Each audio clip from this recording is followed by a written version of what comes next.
Ayan, gawa naman tayo ng ating pangmeryenda. Mas pasarapin natin ang ating kamote.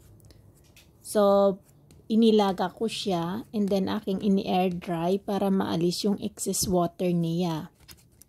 Tapos, after nun, pipiratin natin siya bago natin siya lagyan ng kanyang ingredients. So, ayan, pino na siya. Okay na yan. Pwede na natin siyang lagyan ng kanyang other ingredients.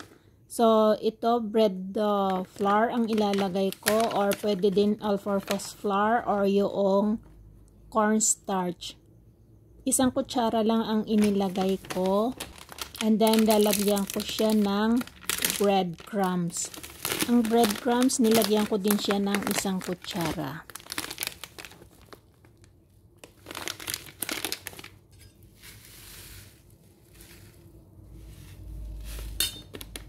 And then, lagyan naman natin ng pamienta. Yung black pepper ang inilagay ko, pero pwede rin naman ninyo siyang lagyan ng white pepper. And then, lalagyan ko din siya ng kaunting asin. Para naman hindi masyadong matamis, kasi matamis yung ating kamote. So, lalagyan natin siya ng kaunting asin, dahil hindi naman sweet ang ating lulutuin. Hahaluin lang natin siya hanggang sa mag-mix siya ng ayos. Pwede nyo naman siyang kamayin, pero syempre kailangan malinis ang inyong kamay. Kakaunti naman kasi, kaya okay lang na ganito na lang ang ginawa ko. Ginamitan ko ng kutsara. Itong ating paglalagyan, papahiran lang natin siya ng mantika para syempre hindi dumikit yung ating gagawin. Okay, i-shape na natin ang ating kamote. So parang mas type ko yung pahaba ang gagawin ko. Yung para bang kikiam. Ewan ko, parang dito kasi yung kikiam is pahaba siya. So gagawin ko siyang parang kikiam. O diba? Maganda siya. Ayan, almost done. And then, syempre, pagkatapos natin yan, i-deep fry naman natin siya.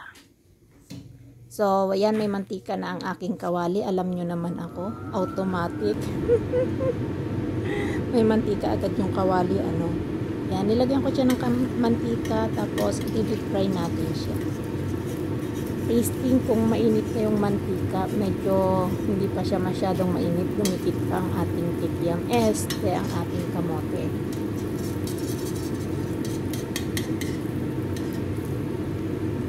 So, ayan, okay na, hindi na siya tumitikit. And then, syempre, ilagay na natin ang iba pa nating ginawa na kamote.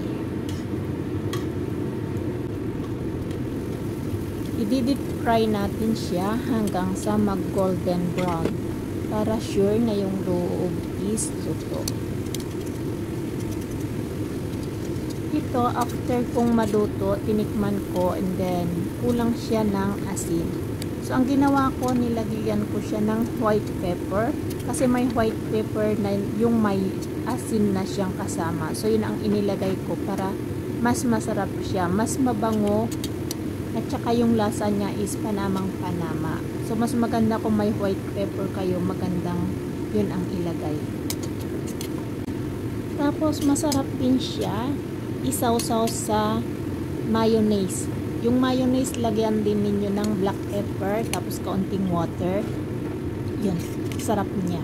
Try it, guys. Sure, magugustuhan nyo. Thank you so much sa inyong panonood. Sana next time is samahan uli ninyo ako. Thank you, thank you. Bye-bye. God bless everyone.